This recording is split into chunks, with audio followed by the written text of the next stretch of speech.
Hey everyone, let's get started. Welcome back to CS 2040S. It's great to see all the fun things that everyone is up to here today.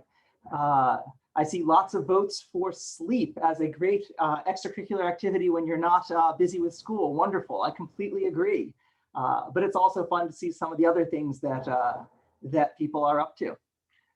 Okay, let me get back to my slides here so we can get going with class. Okay, good. So what are we going to do today?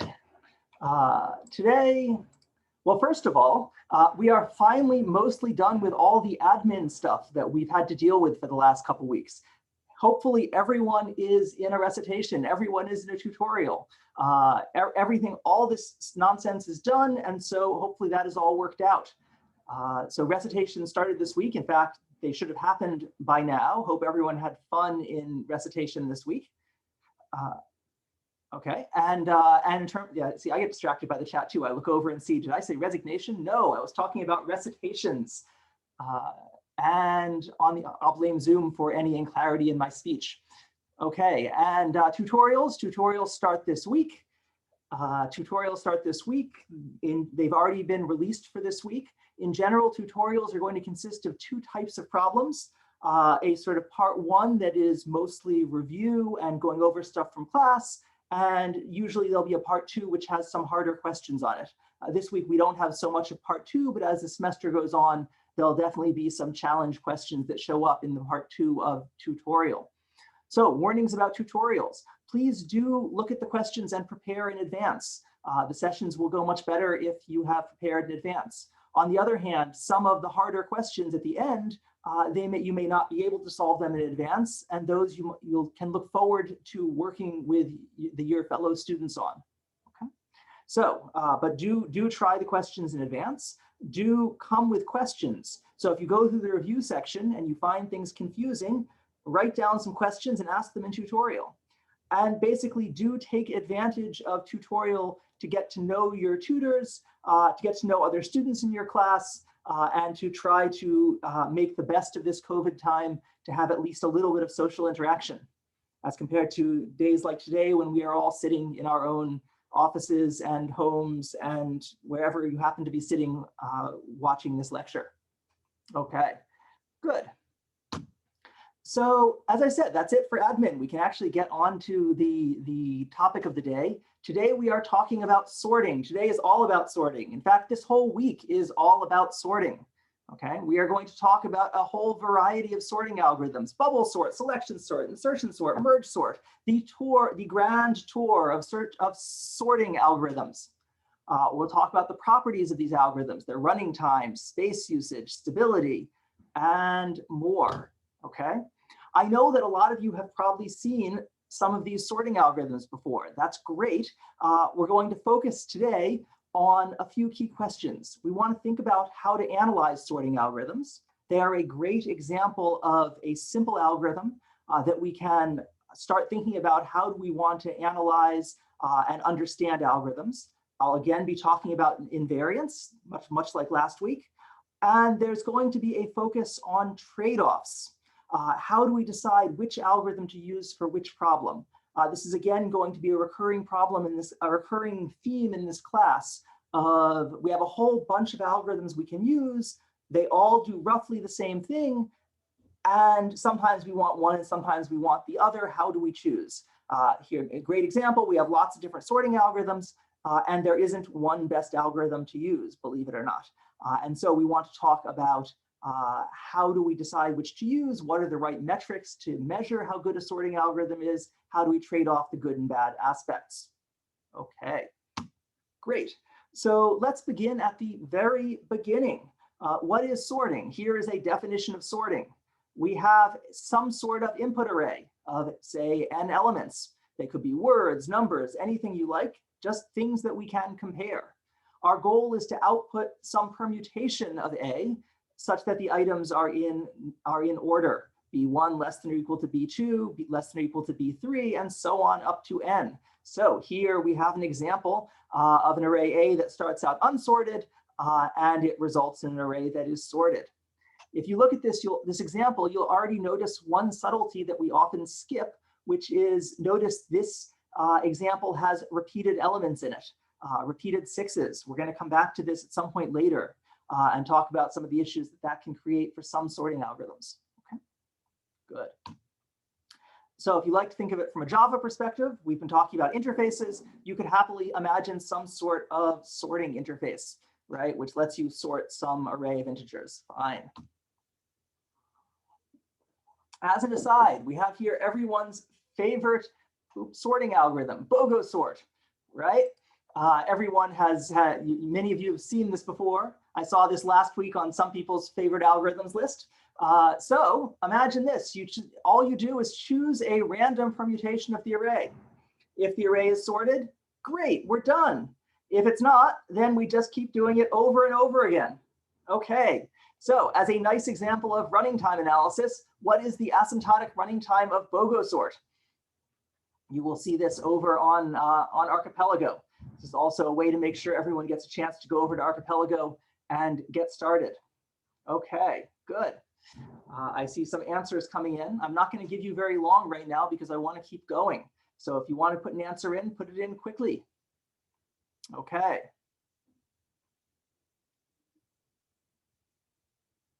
I think about half of you have answered, maybe a little more. So I'm going to move on. It's a race here.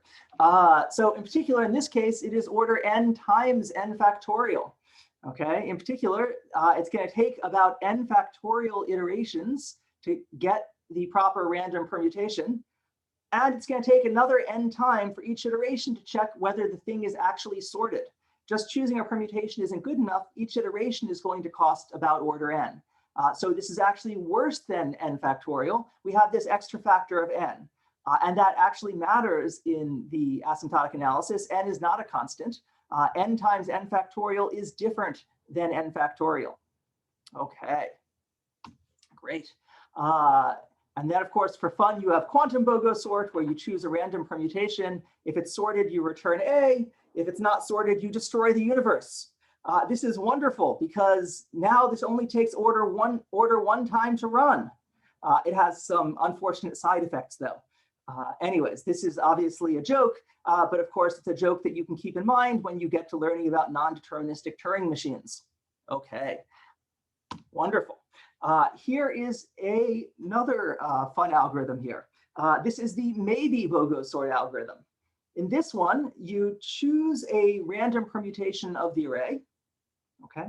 If A1 is the minimum item in A, then you recurse on the rest of the array. You recurse on 2 through n. Otherwise, you just like BubbleSort, you recurse on the whole array. I am not going to give you the answer for this right now. I will leave this for you to think about. But here's a question for you. What is the expected running time of this algorithm? Is this any better than BubbleSort?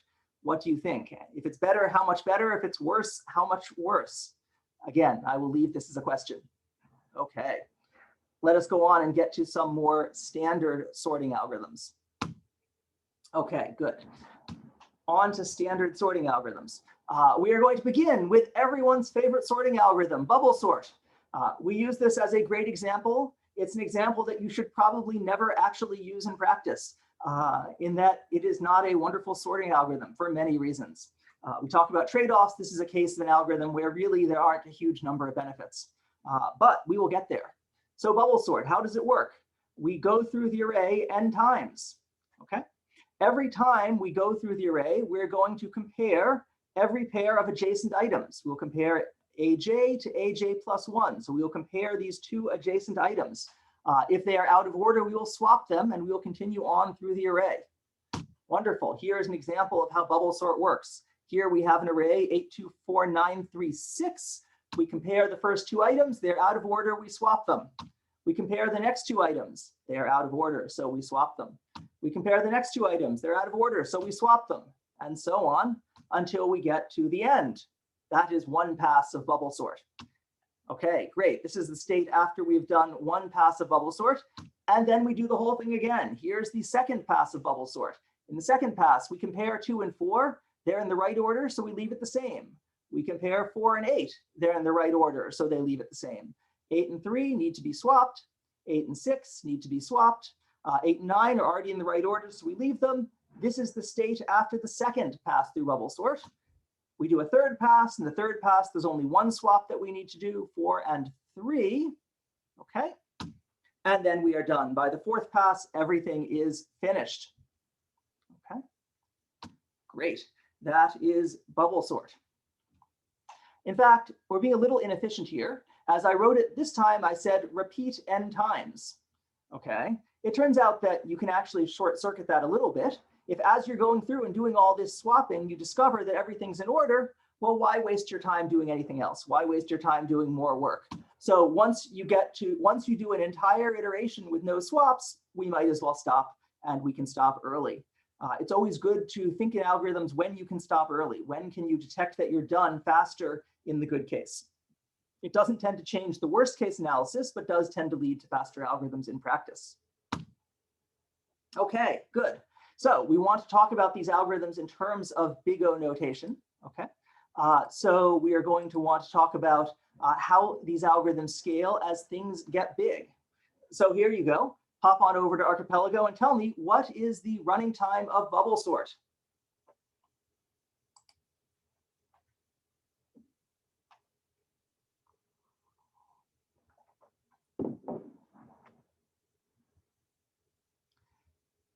Yeah, Archipelago seems to occasionally struggle when, how many of us are there? 450 of us all go on at the same time. That is a little unfortunate. I will have to check in with the people running Archipelago and see what is going on, if they can get a little more resources for Archipelago, since 400 to 500 shouldn't actually be that terrible for a web server. But I finally see some answers. I finally see some answers up. And what I notice is there are a lot of correct answers. Everyone here, a large fraction of people here have identified order n squared as the proper answer, which is great. Okay, let me just point something out. In this case, I don't think many people, I don't think anyone here actually answered order log n. This is the wrong answer. But sometimes I do see people sort of guessing order log n or guessing something faster. And what I want to point out is that you should always sort of double check your answer by thinking, is it even plausible that it could run that fast? If you, in a sorting algorithm, you're going to have to look at every element in the array. If you ever find you have an algorithm that looks at every element in the array and finishes in order log n time, you've done something wrong. In this case, I don't think anyone made that mistake, but I do see it sometimes. So I thought I would point out this type of double checking. Okay, good. Let us go on. Great. So the running time is order n squared, which everyone basically, large majority of people said. But a few of you have pointed out in the past that, in fact, I've been a little unclear so far, in that the running time really does depend on the input, right? That for good inputs, it might run faster. For bad inputs, it might run slower. And we should be more precise about what we mean, right? We shouldn't just say, what is the running time? So for example, here's an example of BubbleSort that runs very fast. This is an order n time version of BubbleSort, right? On this input, 2, 3, 4, 6, 8, 9, BubbleSort runs in order n time. It's wonderful. But in other examples, of course, it runs in n squared time. So we should be a little bit more careful. When we talk about the best case analysis, we're talking about when things are, we're talking about the best it could possibly run. On what input is it the best possible running time? In this case, it's order n. On the other hand, we are often in this class talking about worst case analysis. That's the maximum running time over all possible inputs. That's sort of very typically what we are going to be talking about in this class. Here we go. In general, in fact, unless otherwise specified, if I ask you the running time of an algorithm, I mean the maximum running time over all possible inputs. Okay. There are also interesting questions like average case analysis. We're not going to spend as much time on that in this class, but it is interesting to sometimes think about what happens when the inputs are chosen at random. What if you choose a uniform random permutation? Then how fast is your algorithm? What if it's not uniformly random? What if it is biased in some interesting way? Then what is the running time of your algorithm? There are all sorts of interesting cases, average case analysis style questions. And if you remember back at the beginning of class, one of the things I said, I think the first day, is that one of the goals of theory here is to predict performance in an interesting way. If we discover that the worst case analysis is giving us answers very different than what we're seeing in the real world, then we should think a little bit harder about whether we're analyzing the right thing. And this is an interesting question that I'll say more about at some other point. But in general, we often find that worst case analysis really does give us a good sense of performance. Okay, good. So bubble sort analysis, many of us, large majority of us guessed n squared. Let's see how we might go about saying that more carefully. So the first thing you'll notice is that what's really happening in this algorithm is we're repeating until there are no more swaps. So the question we need to answer is how many iterations do we need of this outer loop, right? Each of these inner loops we already know is going to cost n, right? Every iteration of the inner loop is going to cost n. So the real question is how many iterations of the outer loop are we going to need? Okay, great. And one way to think about that is to think about what is a good loop invariant for this loop.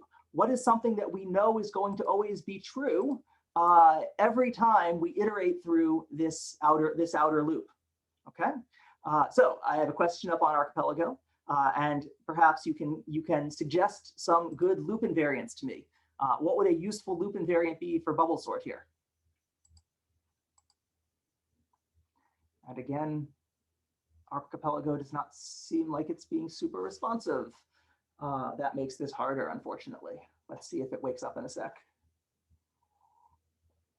Maybe while it's thinking, you can think what the right loop invariant is that you want to say.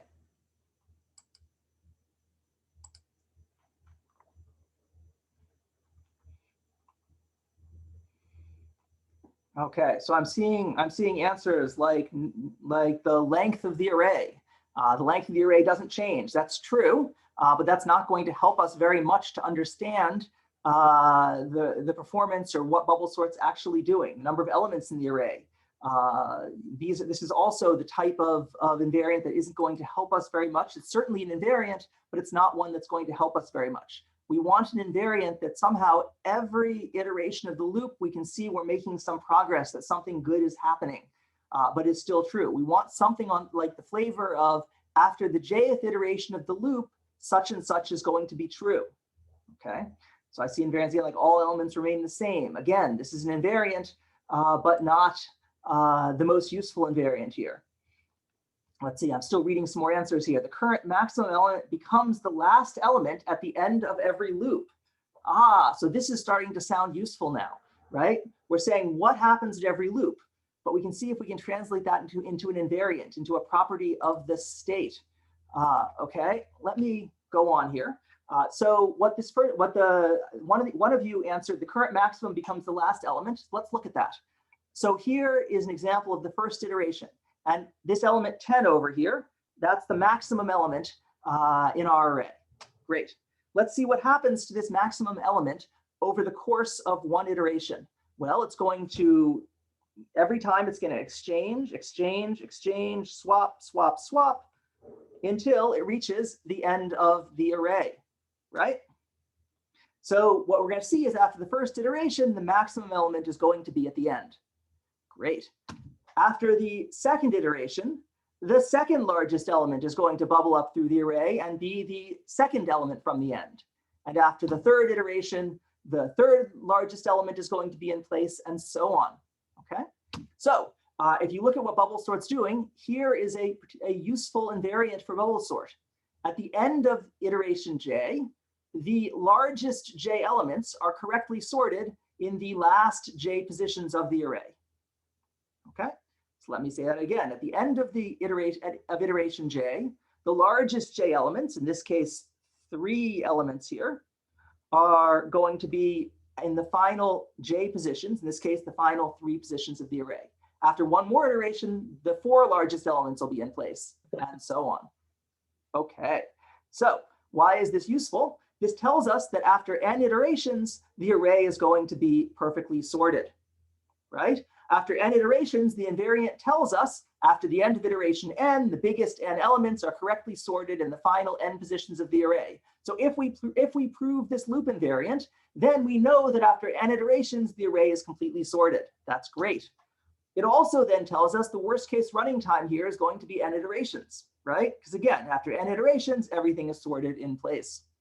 Wonderful. Okay. And so we get an order n squared running time. Okay, good. So this is, again, an example of how we can use invariants to analyze algorithms. Wonderful. So BubbleSort. Best case we said is order n. Worst case is order n squared. It turns out that the average case we're not going through today, but the average case is also n squared. BubbleSort in general takes about n squared on a large number of inputs. Okay, good. Let us go on. That is BubbleSort. On to our second algorithm, SelectionSort. Sorry, I see a comment, a good question here. Isn't best case supposed to be in omega notation? So you could write it that way, in the sense that you could write that BubbleSort is going to run in omega of n time, which says that every time you run BubbleSort, it's going to take something like at least n time. Of course, that's not exactly what. Yeah, okay. So anyways, you could write it that way. And in particular, if you're writing about a specific algorithm, that might be a reasonable thing to do. But here I was talking about best case performance. So if I talk about a different metric, I can say the best case performance is order n. Either way. Okay, onwards. On to our second sorting algorithm, SelectionSort. Okay, here is SelectionSort. So the whole idea in SelectionSort is we're going to maintain this sorted prefix at the beginning of our array. Okay, and we are going to go through one at a time and swap each element into place. Okay, the algorithm goes as follows. We start at the beginning, we iterate through. At every step, we find the minimum element in the rest of the array. So for example, here we are at step 7. We find the minimum element in this suffix of the array, which is in this case 7, and we are going to swap it into place. Great. So let me give you an example of how that goes. Here again is our array, 824936. Okay, great. So step 1, we find the smallest element in the suffix of the array. That is the smallest element in the whole array. The smallest element here is 2. Okay. And we swap that element into the first location. Great. Now we're going to find the smallest element in the rest of the array. Okay, great. That smallest element is 3. Now we're going to swap it into place. Great. We now find the smallest element in this suffix of the array. That's going to be 4. Swap it into place, and so on. Every step, we find the smallest element, swap it into place. We get to the end, and we are done. Okay. That is how SelectionSort works. Its name comes from the idea that you are selecting the smallest element out of a suffix and moving it into the right place. Okay, so what do we think the worst case running time of SelectionSort is? Let's hop on over to Archipelago and put an answer in. And while you are at it, you can think ahead a little bit, because I will soon be asking you about loop invariants for SelectionSort, the same as before. So as you think about analyzing the running time of SelectionSort, you might also think about what sort of invariants it's going to maintain, and can we use them to prove this type of running time? Okay.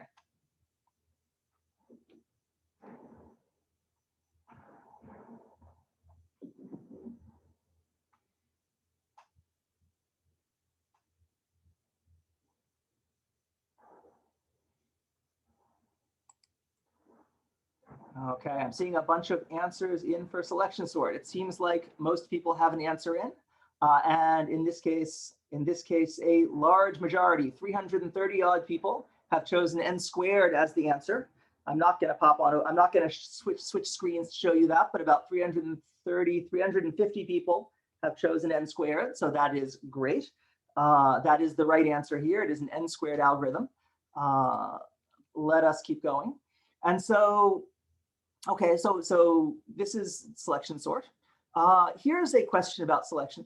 Let's think about the running time here. So, okay, for the running time, one of the key steps is this step here, where we have to find the minimum element in the suffix. Okay, we have to look at the suffix of the array here and find the smallest item to swap it into place. Well, if we are at step j, that's going to take n minus j time to search this suffix for the right element. And this is an unsorted suffix. We can't do binary search. There's no faster way of doing it. If we want to find the smallest element, the only thing we can do is just go linear search through this suffix and find the item. So we know the running time is going to look something like, well, the first iteration through this loop, this is going to be running time n. The second iteration, n-1. The third iteration, n-2. Hey, we've seen this before. In general, at every step, we're going to have a smaller suffix to search. Okay, so we sum that all up. And we discover that the sum of this is n squared. So this is a order n squared algorithm. Okay, great. Good. So the worst case running time of selection sort is order n squared. Okay. What do you think the best case running time of selection sort is? Oh, sorry, I have to turn this on over on Archipelago. What's the best case running time of selection sort? Again, go on over to Archipelago and tell me the answer here.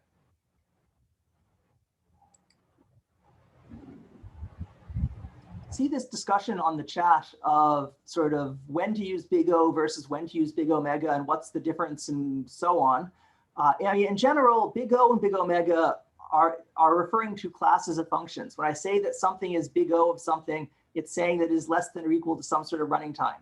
When I say that it's less than or equal to some sort of function. When I say that it's omega of something, I mean that it's greater than or equal to something.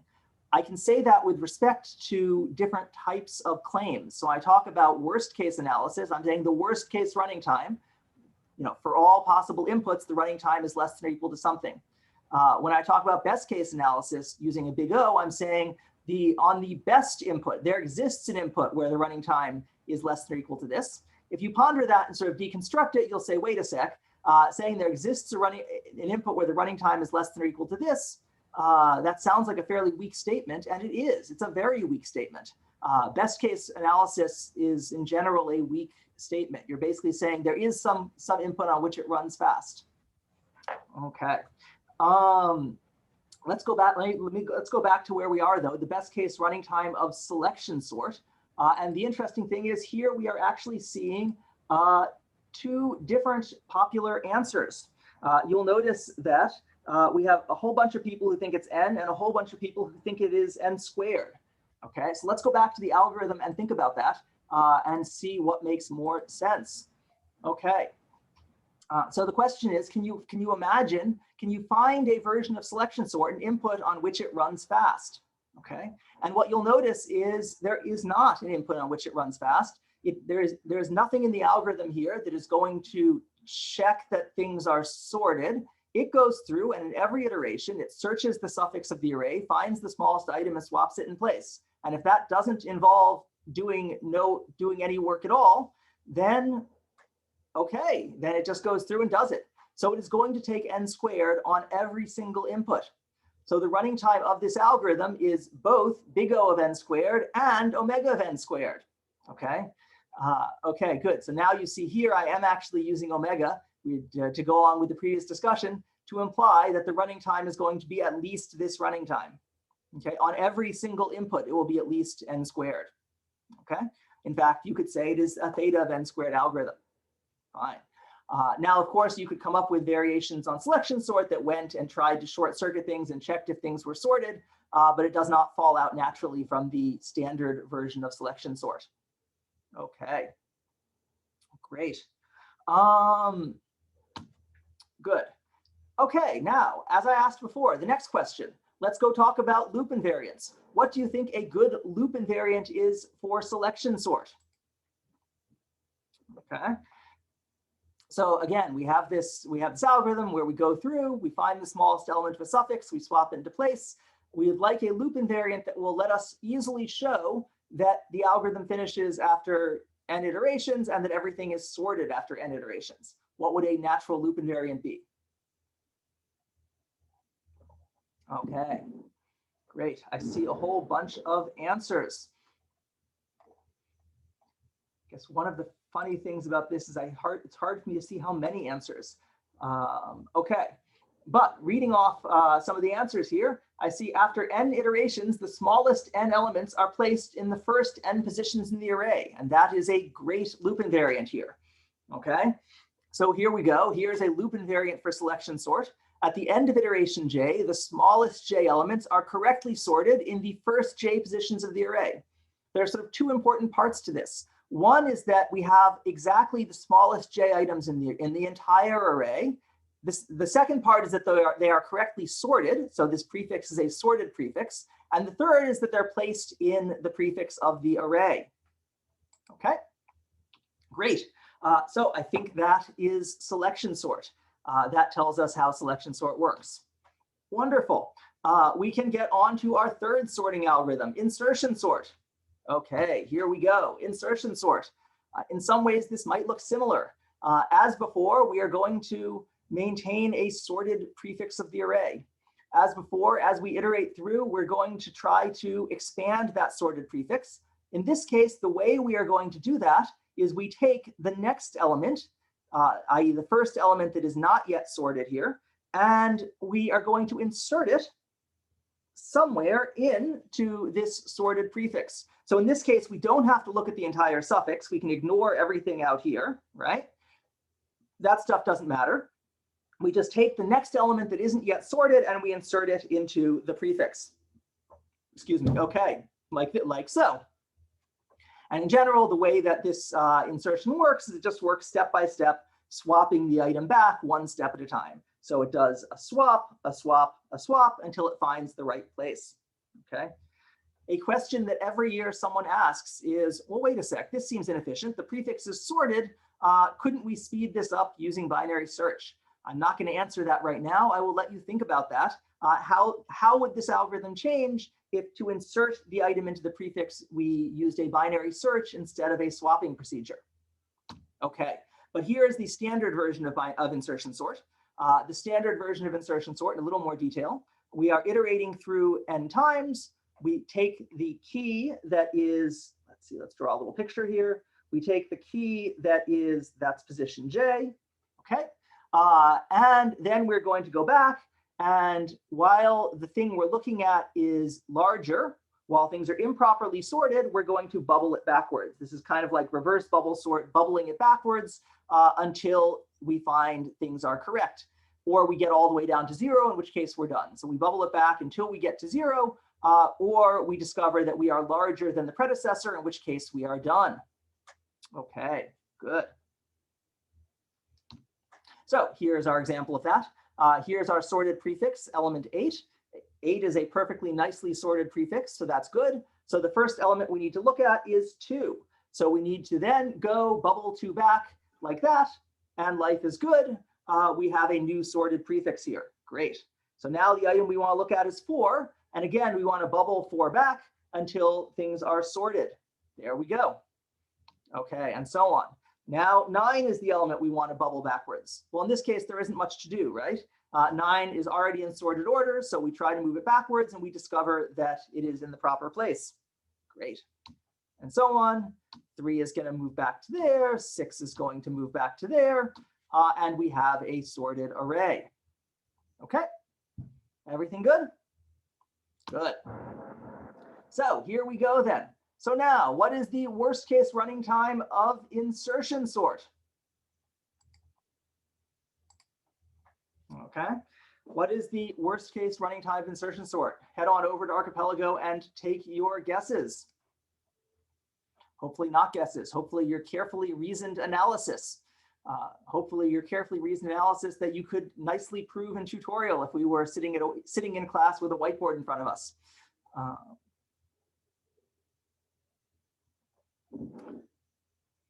OK. Excellent. I see about 300 responses, so I'm going to move on. You have to be fast here today. So the running time in this case is n squared, as I think 95% of the answers show. People got right, so that is a good sign. OK.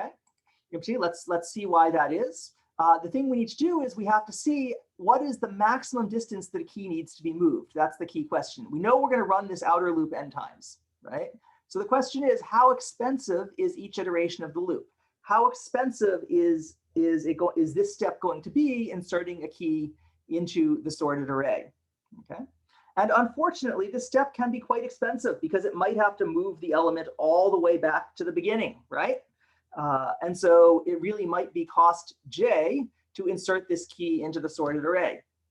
Okay, so in particular, this part here, this bubbling things backwards, may take j steps. This loop may go through j iterations of this bubble backwards loop.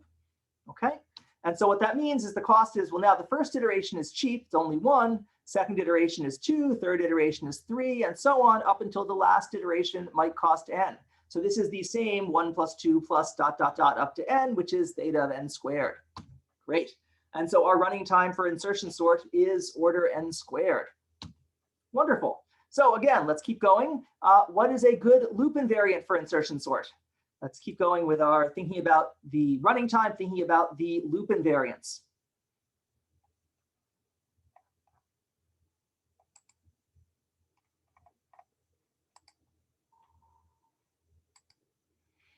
And here you should think a little carefully about how this is going to differ from the loop invariant for selection sort.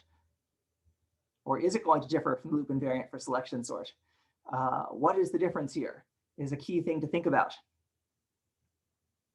I will give you a minute or two to think about that and put in your proposal for a loop invariant for insertion sort.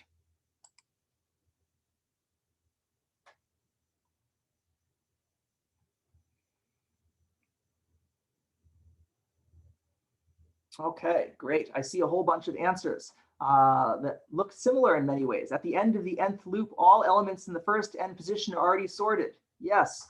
Or at the end of the ith iteration, the first I elements will be sorted. After j times of the iteration, the first j numbers are sorted. Yes, I think that we have the basic idea here. At the end of iteration j, the first j items in the array are in sorted order. But notice this is different from selection sort. It does not say that these are the smallest items in the array, right? It might be that the minimum item is somewhere hanging out over here, right? There's item 2. That's the minimum element in the array. Or sure. But so the minimum element might be over here. Fine. But we just haven't gotten there yet. So in selection sort, the invariant says the prefix contains the minimum element. Here, we don't know that. All we know is it's sorted. It's a weaker invariant than the invariant for selection sort. But even so, it is good enough to guarantee that after n iterations, the whole array is sorted. OK, so that tells us that the worst case. So the question then, next question then is can we ever achieve that worst case? What is an example? 7, 2, 5, 6. I don't know. What is an example on which insertion sort will get the worst case performance? And what is an example on which it will get the best case performance? So again, pause and think for a sec. When does insertion sort work well? What's the best case for insertion sort? What's the worst case for insertion sort?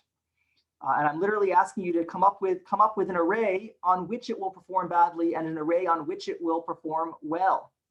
You can go and put your answers into Archipelago.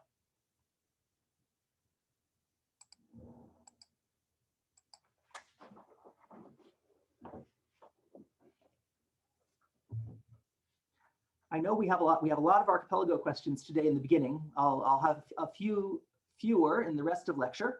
But I think it's good to actually think these through yourself. I think these are problems that you can think through yourself for the most part.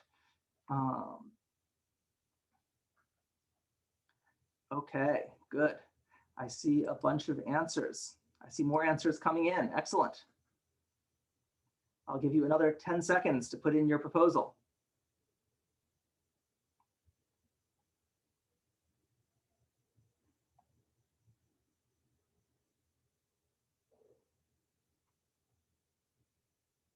OK, good. So reading some answers here. I see that the best case is a sorted array. Worst case is a decreasing array. Best case 1, 2, 3, 4, 5, 6, 7, 8, 9, 10. Worst case 10, 9, 8, 7, 6, 5, 4, 3, 2, 1. OK. OK, good. So let's So to repeat that, if the array is already sorted, your insertion sort is going to work well, right? At every step, it's just going to look at the item, discover that it's in the right place, and move on. It will run in order n time. On the other hand, in something that's inverse sorted, so decreasing order, in this case, at every step, the next item you look at is going to have to bubble all the way back to the beginning. If you go work out this example, you'll notice that at every step, you have to bubble this item all the way back to the beginning of the prefix. And then you'll have to bubble 6 all the way back to the beginning, and then 5 all the way back to the beginning, and so on. Okay, so this is an example that it will run in n squared. Okay, great. So in fact, in practice, insertion sort is really fast on a sorted array. So if you think your array is already sorted, insertion sort's a good example of something to use. If you think it's likely not to be already sorted, it's going to be a bad algorithm, inefficient, or n squared. And average case, we're not gonna go through the average case analysis, but for those of you who are interested, I just wanted to put up one slide here to satisfy your curiosity. It turns out that insertion sort in the average case on a random permutation is also an n squared algorithm, interestingly enough. So if you just choose a random ordering, insertion sort is still unfortunately going to be slow. The intuition for why that is that on average, a key in position j is going to need to move j/2 slots backward. You can imagine that the first j elements in the array were themselves a random permutation. And so the last item in that list is equally likely to go anywhere in the prefix. Okay, the last item is equally likely to go in the item j is equally likely to go in any of slots 1 through j-1. So in expectation, it has to move back j/2 slots. And when you sum that all up, you discover the cost is n squared. Okay, there are a few other ways to show this, but this is one way to think about it. Okay, great. Okay, good. So those are our first 3 sorting algorithms, and we are about halfway through class. So we're going to take a 5-minute break to stretch our legs before we go on to the rest of class. While we take that 5-minute break, I will leave a little puzzle up for you to think about, just for fun. This is just a puzzle to think about. What is the slowest sorting algorithm you can imagine? Right? What is the slowest sorting algorithm you can design? Can you think of something slower than BubbleSort, slower than any of the other algorithms that still does something? I better, just sleeping forever isn't a useful algorithm. An algorithm that's always taking steps, it's always working towards a solution, and yet is going to be even slower than BubbleSort, and it always has to sort correctly eventually. Anyways, I will leave that as a puzzle. We'll take a 5-minute break, stretch our legs, and we'll come back in 5 minutes and keep going with the rest of class.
确实有点无聊呀，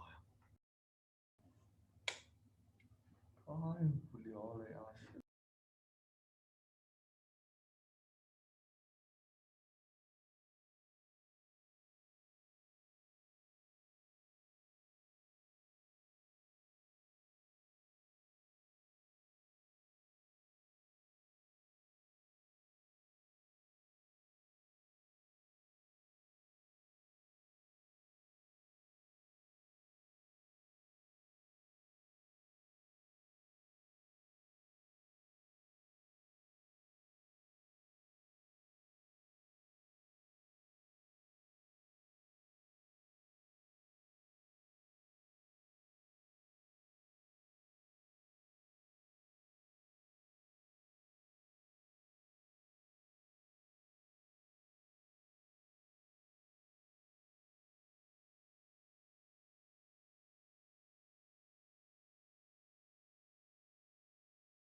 Okay, time to get started again. We have lots left to do today, and we're about halfway through class.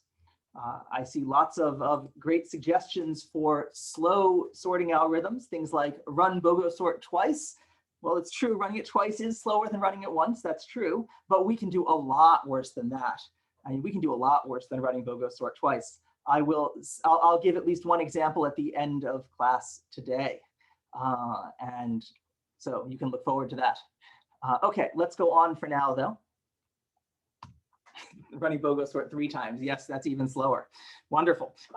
Let us talk about some properties of sorting algorithms.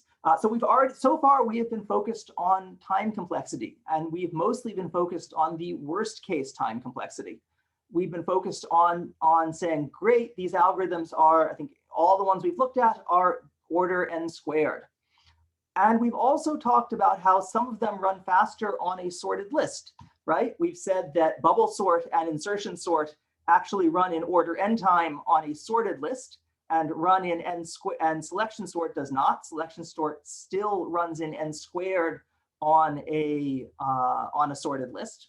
Since we have a discussion going on of big O versus theta versus omega, you might note the slightly sloppy use of big O here, because really what I'm saying, it's correct, SelectionSort is big O of n squared, but of course what I mean here is that there are examples where SelectionSort actually takes n squared. In fact, on every input, it takes n squared.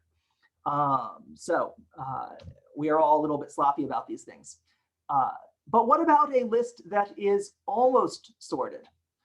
What about a list like this? 1, 2, 3, 4, 5, 7, 6, 8, 9, 10. This is an almost sorted list. How expensive are these different algorithms on this type of list? Okay, so this is a good question to think about. In particular, intuitively at least, BubbleSort and InsertionSort are going to be fast, and SelectionSort is going to be slow. But InsertionSort, we can say something very precise about how it works as lists are close to sorted. Well, BubbleSort's a little harder. Again, I'm not going to say too much about this, but I will let you think about it. Notably, here is a challenge of the day. This is not on Archipelago or anywhere. We can discuss it on the forum on Coursemology if you like.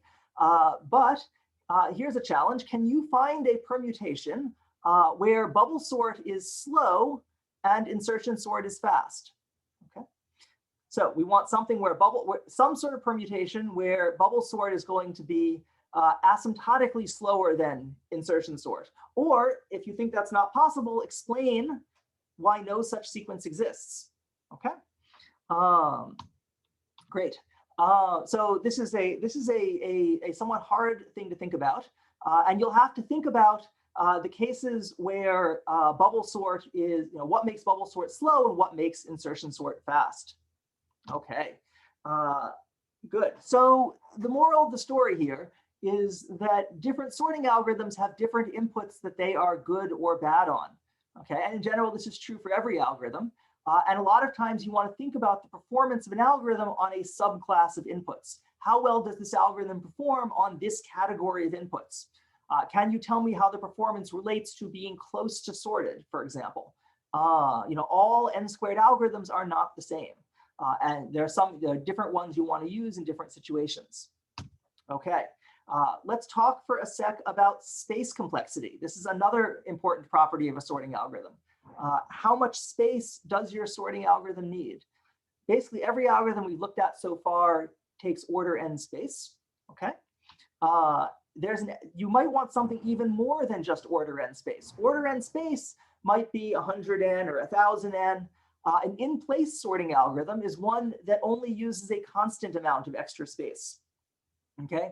All the manipulation happens within the array. Everything happens inside the array. You don't need to allocate another, array and copy things over. An in-place sorting algorithm is nice because you really don't need to allocate any extra space. Okay. So far, all the sorting algorithms we have seen are in place, but this will not be true going forward. Okay. There are some subtle issues when we talk about space. In particular, there's a question of how do I count space? Am I interested in the maximum space that we ever allocate at any given instant of time? Or do I care about the total space ever allocated, right? So for example, what happens if I allocate some space, here we go, and then I somehow deallocate it? We aren't really worrying about allocation. Deallocation in Java, you can imagine a function call returns and allocate some more space, and then this one goes away, and this one goes away, and I do this one. Do I count this as 4 arrays worth of space or 2? These two were in existence at the same time, etc. I'm just trying to, no, we're not doing garbage collection in 2040, and we're not talking about memory management. I'm only mentioning this because it comes up as when you start thinking about space allocation, people inevitably start trying to figure out, wait a sec, what do I mean by space? When is it allocated? When is it deallocated, and so on? We don't want to think about that. And that's why we want to think, for this class, we're going to think about space in terms of the total space that you use. Okay, if you use the space during the function, it counts. The fact that you might have freed it up or gotten rid of it is not going to be relevant. Space allocation means the total space that you allocate. And part of the reason for that, by the way, is that allocating space is in part the expensive thing. Even if you free it later, it still often has a cost to you. So for our class, if the subtlety bothers you, this is the answer. If you don't like thinking about deallocating space because you've never programmed in C or something like that, then you can probably ignore this. Okay? Okay, good. Moving onwards, here is another property of sorting algorithms, stability. The question here is, what happens if you have repeated elements in your array? So for example, imagine that you are storing key value pairs in your array. Okay, so you're not just storing a set of integers, but you're actually storing some combination of keys and values. So I'm storing, for example, 3 and G, and I'm storing 8 and L, and I'm storing 5 and D, and so on. I'm storing these key value pairs. Okay, and what I'm going to do is I'm going to sort this array by keys, and I'm going to expect the values to tag along. Okay, I'm sorting by keys, and I expect the value to tag along. Good. Okay. So what happens then? In particular, what happens if two values have the same key? right?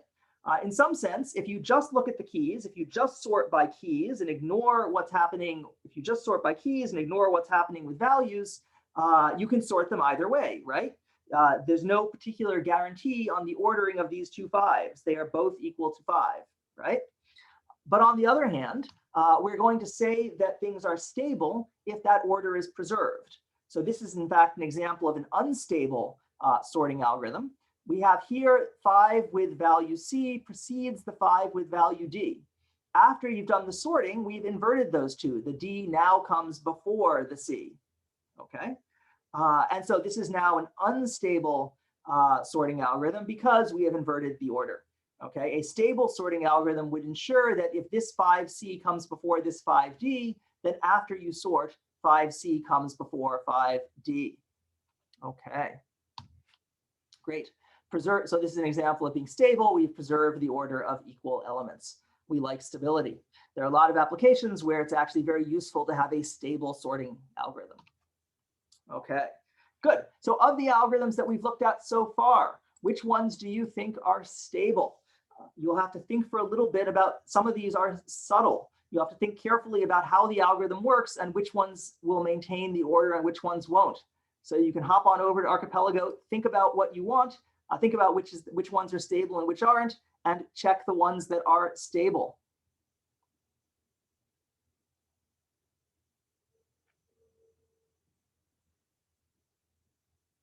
I will give you all a couple minutes to do this.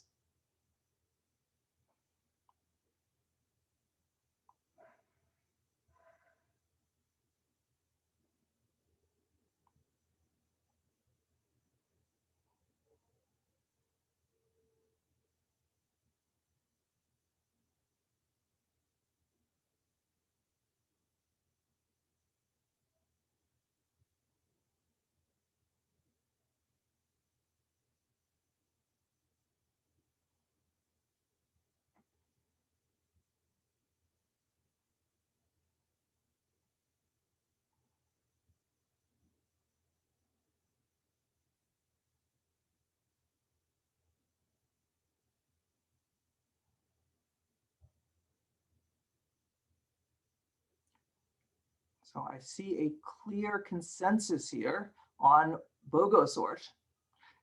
There is a fairly clear consensus that BubbleSort is not stable. The other three, there appears to be some disagreement on. There seem to be some people who think they're stable and some people who think it is not stable.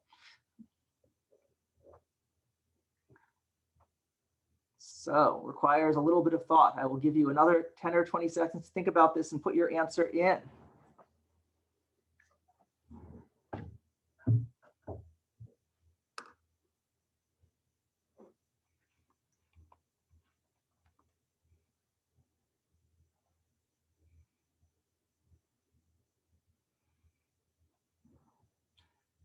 Okay, I'm going to go on. And by the way, if you find yourself in the minority on one of these questions, if you are one of the people who voted that BubbleSort was stable, you should not feel bad. The whole point of this, in some sense, is to give you a chance to think things through, and there is no shame in getting it wrong. That's what we're trying to do here, is figure these things out. Okay, but BubbleSort is not stable. We are choosing a random permutation. And there is no particular reason that it would choose one order over the other, right? You choose a completely random permutation, it is equally likely to put the two elements in either order, and hence there's no guarantee of stability, okay? The other one here, BubbleSort. BubbleSort is also fairly typically a stable algorithm. You only swap elements that are different.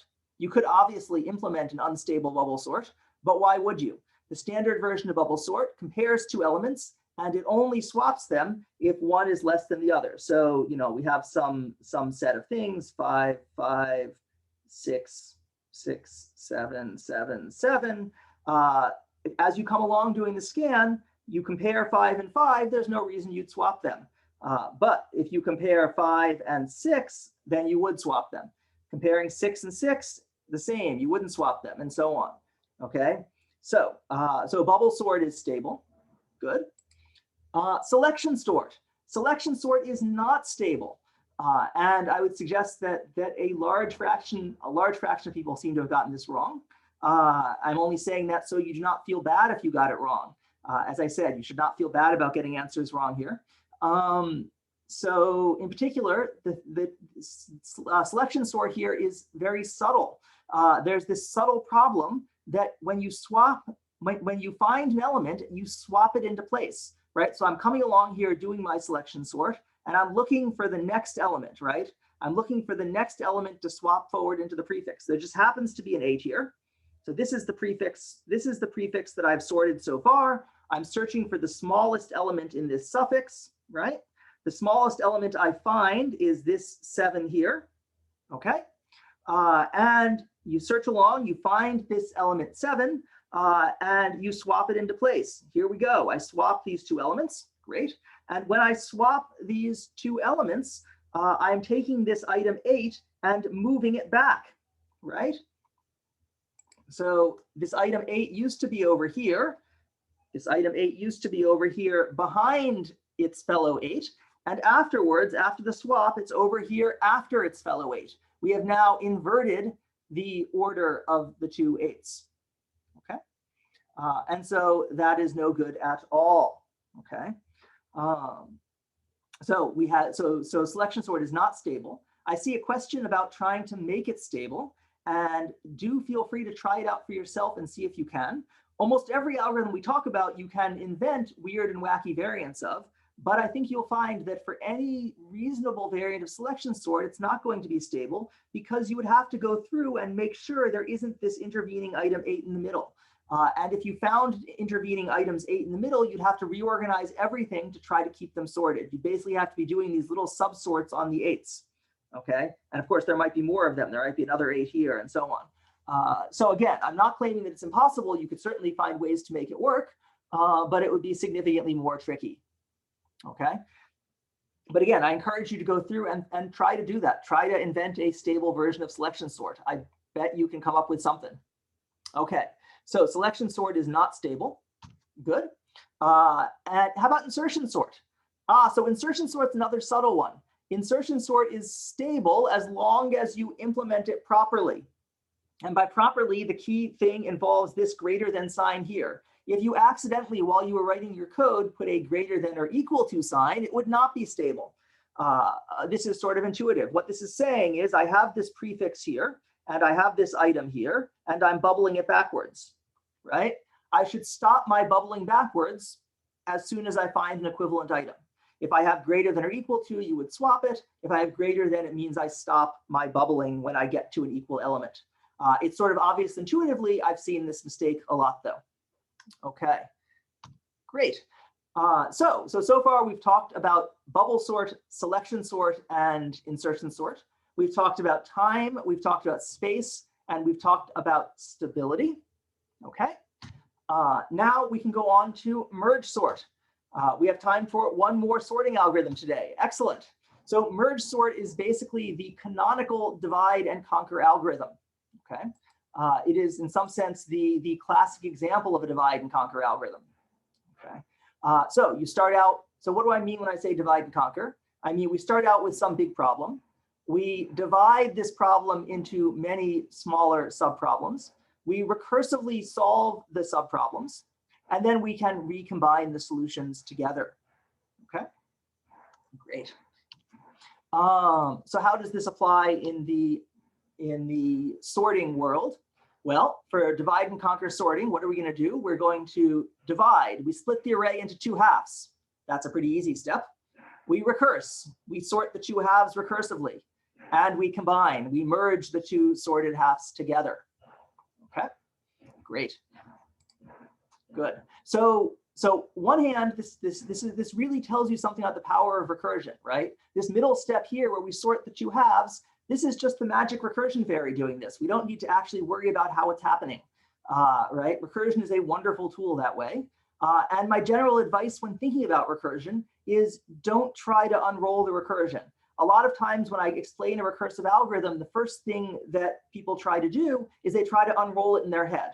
Okay, well then that becomes 2 parts that look like this, which becomes 4 parts that look like that, and you start trying to unroll the whole thing. sometimes that can be useful if you want to work through an example, but sometimes you'll just confuse yourself. And part of the beauty of recursion is that you don't have to unroll the recursion. You can just imagine that magically the two halves get sorted all by themselves and you don't have to worry about it, okay? But of course, don't forget about the base case. The only risk when you don't unroll the recursion is you might forget about the base case and run into trouble.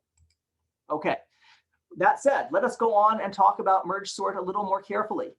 So step 1, divide the array into 2 pieces. I see a quote from Martin Henn's wishful thinking here. Yes, Martin's idea of wishful thinking is exactly the right way to think about recursion here. And this is the wonderful thing about having former 1101S students in this class is most of you all are very comfortable thinking about recursive algorithms, which is not always true of people after their introductory programming classes. Okay, back to MergeSort. Sorry, I was distracted here. Back to MergeSort. Step 1, divide the array into 2 pieces. This is a wonderful, easy step. It is a free step. We don't have to do anything. This is basically just in your head. Imagine the array is now 2 separate pieces. Great. Step 2, recursively sort the 2 halves. This is our wishful thinking step. We magically sort the first half and we magically sort the second half. Great. This is good. And then, so we have now 2 half sorted arrays. We have sorted this half. We have sorted this half. Okay. And our final step is to merge the 2 halves together, to merge the 2 solutions in a single nice merge operation. Okay, this is the combined step of our divide and conquer algorithm. Okay, so MergeSort. This is basically all you need to know about MergeSort, right? A wonderful, simple algorithm. And of course, I didn't talk about the base case. We have a base case up here. If you get down to a single element, you might as well stop. Okay. Great. Good. So if we look at this more carefully, we have a base case up here. We have our 2 recursive steps here.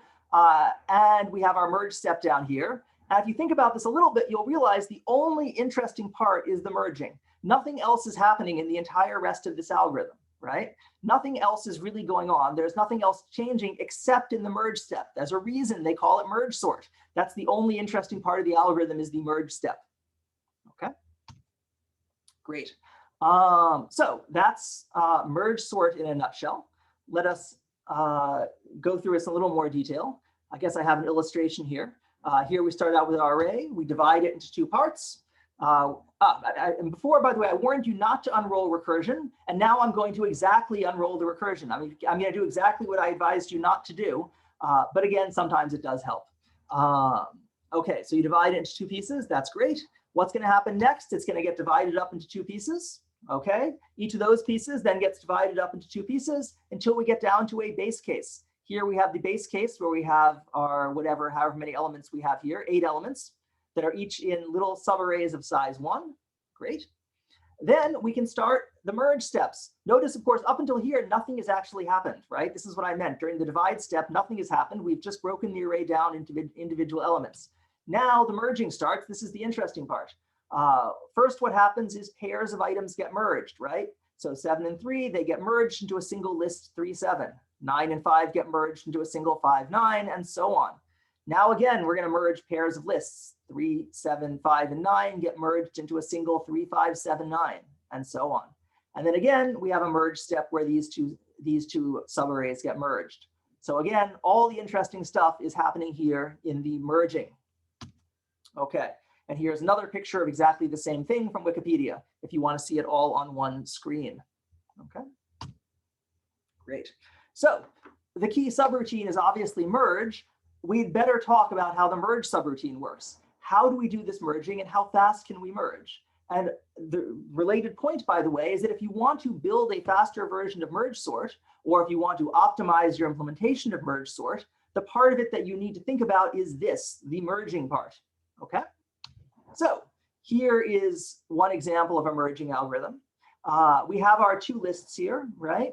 We have a list on the left, 2, 7, 13, 20, that's sorted from smallest to largest.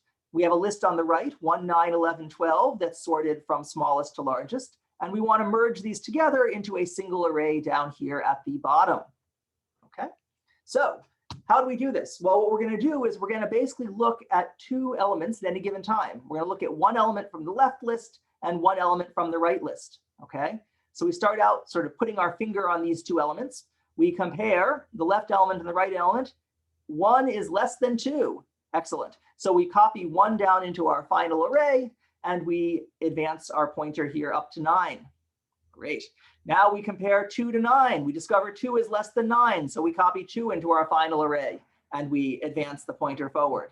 We compare 7 and 9. 7 is less than 9. We copy it down to the output array, and so on. And I think by now you get the pattern.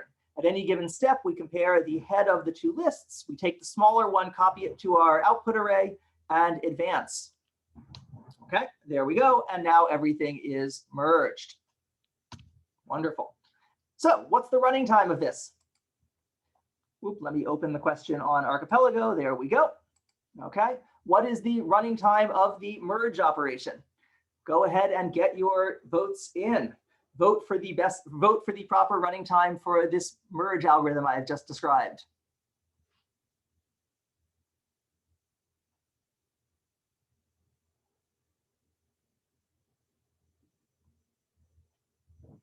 And we wait for Archipelago to load.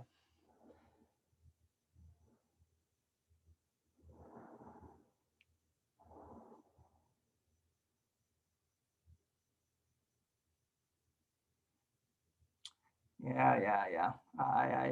It is unfortunate the lag in Archipelago, but it's I think it is a fairly useful system. It's fairly nice to be able to actually have some interaction during class rather than just talking to a blank screen or having you just sit here and listen. It is imperfect, but works better than many other options.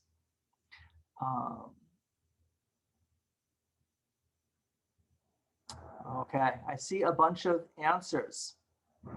Yes, we could use Zoom polls instead, but I think this actually, I've had more problems with Zoom polls before. I think this works a lot better than Zoom polls, even if it isn't perfect. But I will talk to the Archipelago folks and see if there's anything they can do to solve this.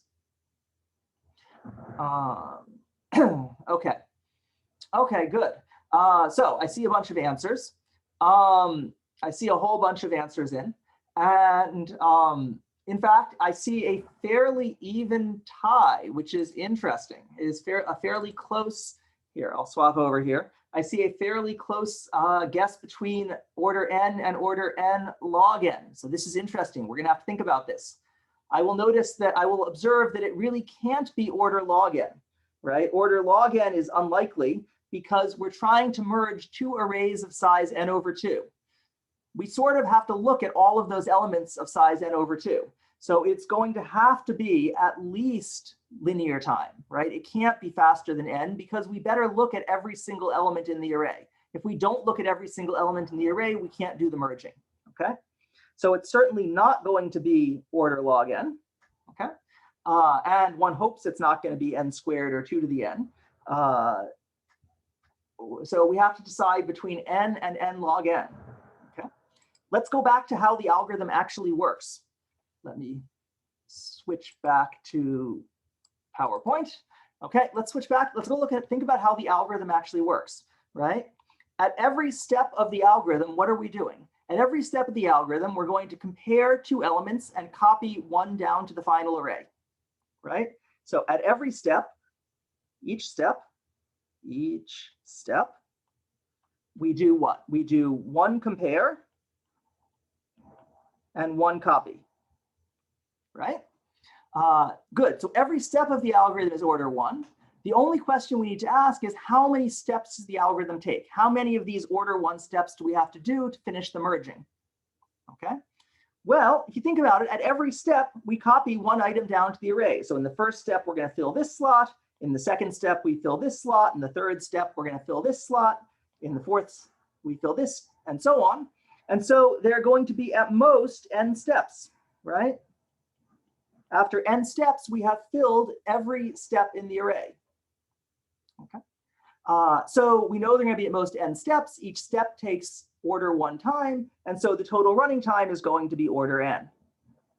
Okay, great. I hope that explains a bit why order n is the right answer here. Okay. In each iteration, we move one element to the final list. After n iterations, all the items are in the final list, and each iteration takes order one time to compare two elements and do one copy. I see a question about, should it be n over 2? So in fact, there are going to be n times you copy something to the final list. So there's certainly going to be at least n iterations here. Okay. But on the other hand, if it were n over 2, we wouldn't worry so much because we're really saying it's order n. We're not actually worrying about the constant factors here too much. But in this case, it will be at least n. We better look at every element in the array at least once. OK, great. OK, good. So now that we understand merge, we can think about the entire analysis of MergeSort. Let's look at MergeSort as a whole. OK, so let's define T of n to be the worst case running time for MergeSort on an array of n elements. And here we see our sort of schematic version of MergeSort. This is sort of a pseudocode for MergeSort. OK, well, let's look at the analysis of this. We have theta1. We have theta1 running time here for the base case. Great. We have two recursive calls of size n over 2, t of n over 2, and t of n over 2. OK, that's good. And then we have this merge call of cos theta n. OK, so if you look at it, the recursive structure of this algorithm immediately gives you a recurrence that defines the running time, right? So the running time t of n is going to be, well, theta1 for the base case plus 2tn over 2 for these two recursive calls plus this theta n for the merge operation. Okay, great. So we can write this out like this. T of n is equal to theta of 1 in the base case if n equals 1, and 2t of n over 2 plus some constant times n for n larger than 1. This recurrence completely defines the performance of this MergeSort algorithm. OK, good. OK, so given that, then now we've written it out as a recurrence, you might like to actually solve this recurrence and figure out what is the actual running time, what is the real running time, not just what is the recurrence here. OK, great. So there are a whole bunch of different techniques for solving recurrences, and we're only going to talk about sort of simple techniques here in this class. Later in 3230, you'll probably see some more advanced techniques. OK, but sort of simple techniques you can guess and verify via induction. You can draw the recursion tree, which is what I often do.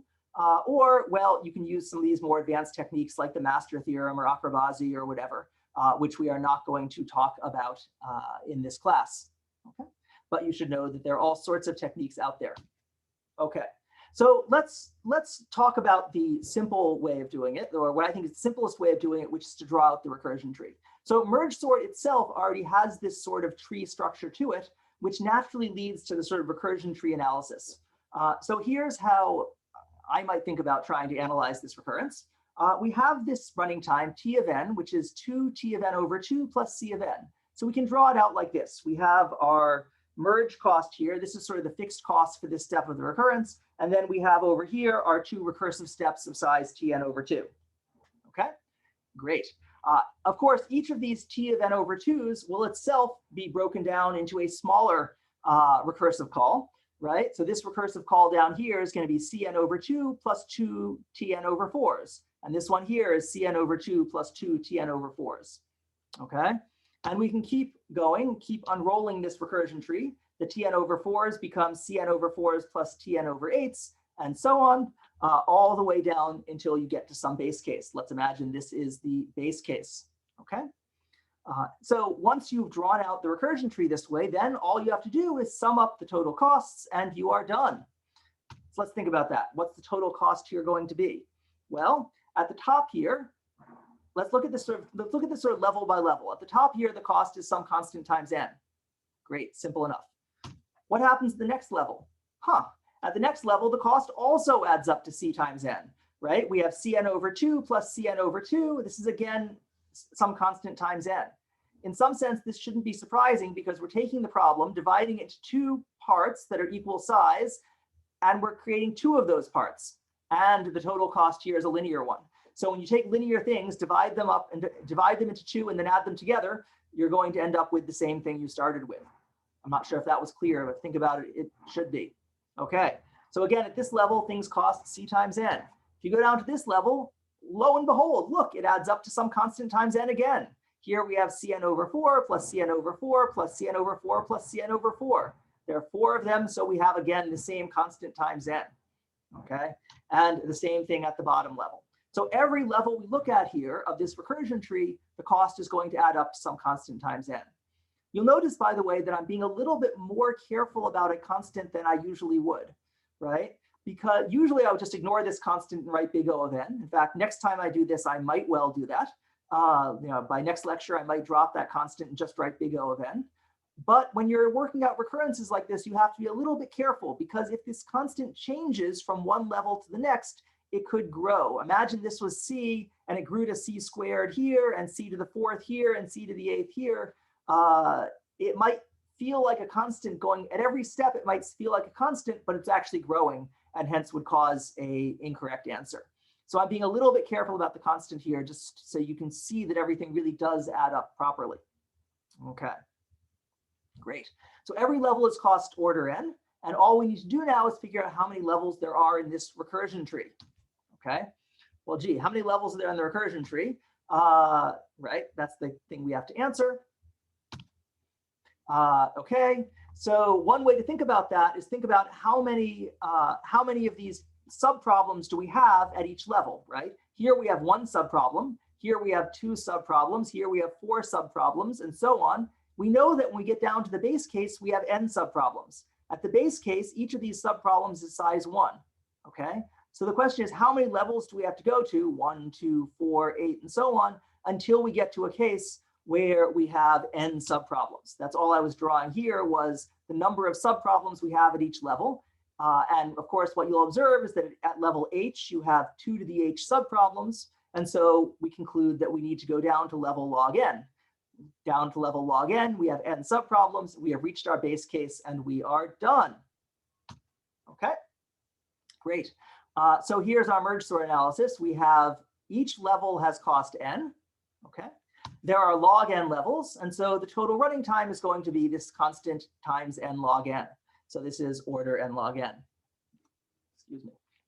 So we have finally found a faster than n squared sorting algorithm. We have an order n log n sorting algorithm here. Wonderful. Okay. Great.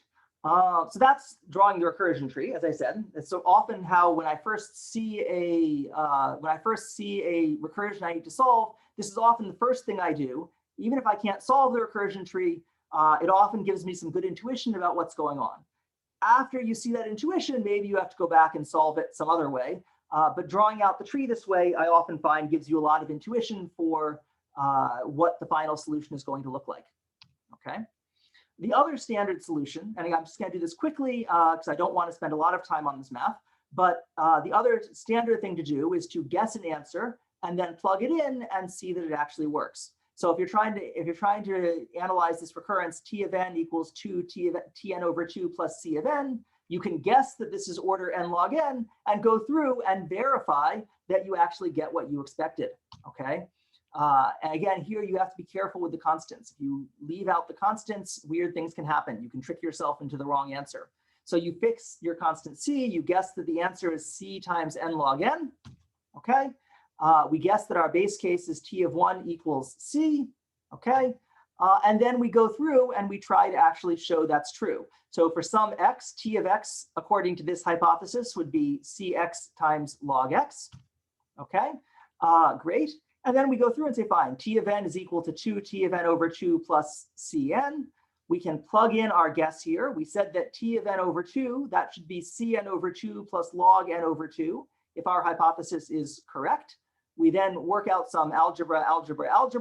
And once we've worked out our algebra, we discover that t of n really is equal to c of n log n. Okay, induction, it works. Okay, I'm not going to spend time in class going through the algebra. Feel free to do that in your own time. But it does work out. Okay, good.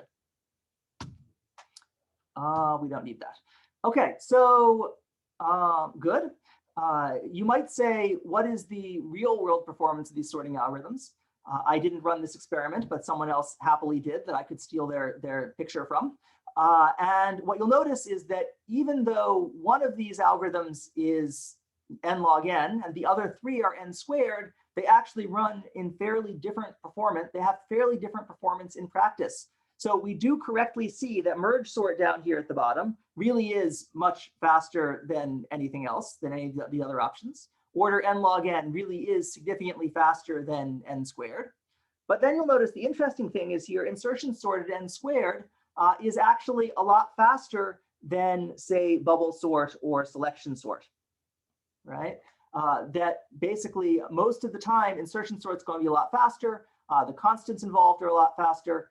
I didn't draw BubbleSort, you're correct. I will again leave that for you to add to the graph if you like. But anyways, I think this is interesting because it is not obvious to me, at least from looking at InsertionSort and SelectionSort, they should be so different in performance. Is it, I mean, when you just look at the pseudocode, is it obvious to you that SelectionSort should be that much slower than InsertionSort? But it really is. And even on things that aren't that big, I mean, 10 to the fourth is not a large list. And even on things of size 10 to the fourth, you're seeing a significant gap in performance. As I said, though, I didn't run this experiment. These people at Toronto did. So you should feel free to go run this experiment yourself and see if the timing is as extreme as this graph says. Okay. Okay, good. Okay, I don't have an archipelago question about this, I don't think. But let's pause and think about this ourselves without archipelago. You know, one of the questions here about trade-offs is when should you use one algorithm versus another? So when should you use InsertionSort? When should you use MergeSort? Okay, and there's some reasons you might think of. You might think about how does space compare? Does one of them use more space than another? How do they scale in terms of the number of items? Large memory cache we're not really talking about, but it matters in the end. What about a small number of items? Does one of them work better on small lists? Does one of them work better when the list is mostly sorted? And you can come up with some other sorts of criteria you might think about to decide which of these to use. Okay. So let's talk about this a bit. So one thing is that when the list is mostly sorted, well, that's a case where InsertionSort is going to be much faster, right? So if your list only has a couple items out of place, InsertionSort is going to be almost linear time, while MergeSort is always order n log n. Basically, MergeSort does not have this fast best case performance. MergeSort really goes through and does all of this merging no matter what, even if things are already sorted. Okay, so if your list is close to being sorted, then you probably want to use InsertionSort. Now, of course, there's a question of what do I mean by close to sorted? How close to sorted does it have to be for InsertionSort to be faster? Okay, and there is actually an answer to this, but I will leave it for you to think about or see if you can work out sort of how close to sorted things have to be. Okay, the answer is it has to be fairly close to sorted though. Okay, what if you have a small number of items to sort? So this is something that doesn't fall out of the theory at all. This is something that just shows up in sort of practical experiments. If you run MergeSort on a relatively small array, it turns out that it tends to be a little bit more expensive. Some of this has to do with memory allocation issues. Some of it has to do with the cost of recursion. Some of it has to do with issues of caching performance and branch prediction and so on, which again, I don't want to get into in this class. But for a variety of reasons, if you run MergeSort on a small array, 100 items, 200 items, it often turns out that InsertionSort is faster. Here on this slide, I wrote about 1024. I'm not sure if 1000 is the right answer or not. Obviously, at some point when I made this slide, I'd run some experiments, and it seemed to me on my machine at the time that for n less than 1000, the InsertionSort was working faster. But you should go run this experiment yourself again and see where the break-even point is for you. Okay. So one conclusion from this, by the way, is that as a base case of your recursion, maybe you shouldn't go all the way down to the base case of n equals 1, right? Maybe going down to the base case of n equals 1 is going to mean you're running your MergeSort recursively on a whole bunch of small arrays, right? So maybe instead, once I have my MergeSort here. Here is my big array I was doing my MergeSort on. I've recursed down to the point where it's broken up into pieces of this size. Instead of recursing further, maybe I should just stop and use InsertionSort to sort my little small pieces. Okay. And then once I've done that, then I can go back to merging back up the tree. A lot of recursive algorithms do this. They use a different base case rather than going all the way down to n equals 1. So if you like, you can go run this experiment and let us know, you can post on the forum, where the switchover point is. In your recursive merge sort, at what point is it better to switch over and use insertion sort rather than continuing to recurse all the way down to n equals 1? Okay, great. How about space usage? Okay, so here's the thing about merge sort. Merge sort actually needs extra space to do its merge. If you remember the way the merging algorithm works, it copies items from the old array to a new array. Okay, so the way your merge sort works is you have two sorted arrays. Those are rectangles, you can tell. Yes, each of them is already sorted like this. Okay, and you are going to copy them into a new array during the merge process. So you need to allocate a new array. Okay, so how much extra space does this use? How much extra space does merge sort need to do its work? Okay, I will leave this as a puzzle or something you can think about. I'll probably give the answer on Thursday, but you can think, how much extra space does merge sort need to sort n items? And can you design a version of merge sort that minimizes the amount, uses a little bit less extra space? Okay, anything that really is merge sort, anything that's sort of a true version of merge sort will need extra space. I claim you're going to need at least n extra space. The question is, how much can you reduce that extra space down to something reasonable? How much can you keep it to sort of small factors of n rather than large factors, and so on? Again, I'll leave that to you to think about. Okay, here's another question. Is merge sort stable? Okay, well, merge sort is going to be stable only if the merge operation is stable. Again, remember, the only interesting thing that merge sort does is actually in the merge step, right? So clearly, if I want to understand if it's stable, I have to think about whether the merge is stable. And the merge is stable if it's carefully implemented. Okay, so remember our merge step, we take these two subarrays and we're merging them together. And we're basically at any given time, we're comparing two items and we're copying it down to our output array, right? This is sort of the pictorial version of what the merge step is doing. It takes these two elements, compares them, copies one down to the output array. If you want the merge to be stable, you want to think about the case when both of those elements are the same. Imagine they're both 7, and I have to copy one of them down to the output array. Which one should I copy down? If all I care about is sorting, it doesn't really matter, right? If all I care about is sorting, then I can copy either element to the output array and life is good. But if I want it to be stable, I better keep track of, this is the part that came from my left subarray. This came from my right subarray, and I better well copy down the one from the left subarray first, right? If I don't copy that one down first, I will be changing the order and it will not be stable. So if I want it to be stable, I better keep track of which is my left subarray, which is my right subarray, and I better copy things down in the right order. Okay, great. Okay, good. So this is sort of then so the one slide summary of our sorting analysis. I see a question of what is the importance of stability, and I guess we'll say more about that maybe a little bit later. But basically, there are a lot of applications where it's important to keep your list stable. For example, imagine you have subkeys in your array. So imagine I have, what just happened there? Imagine that I have some subkeys in my array, and I want to keep the subarray also. So what just happened here? Okay, so imagine I have this example where I have the same thing showing up twice, right? 5, 7, 9, 7, 6, and I have things that are down here, right? Imagine that first, before I even started, I sorted by this second thing, right? I sorted by the second thing to put C before D, okay? And then now, this was step 1, I sorted by the second row, and now I come along and I sort by the first row, right? And a reasonable thing to want is that if the keys are the same, I keep these second things in order. And if they're not the same, then the first row dominates. So you might have different priorities and you want to be able to sort by both priorities. So if your sort is stable, you can correctly do multiple sorts in a row, maintaining the priority properly. If it's not stable, you run into problems. This is just sort of one example. And there are a few other examples where stability is useful. Okay, great.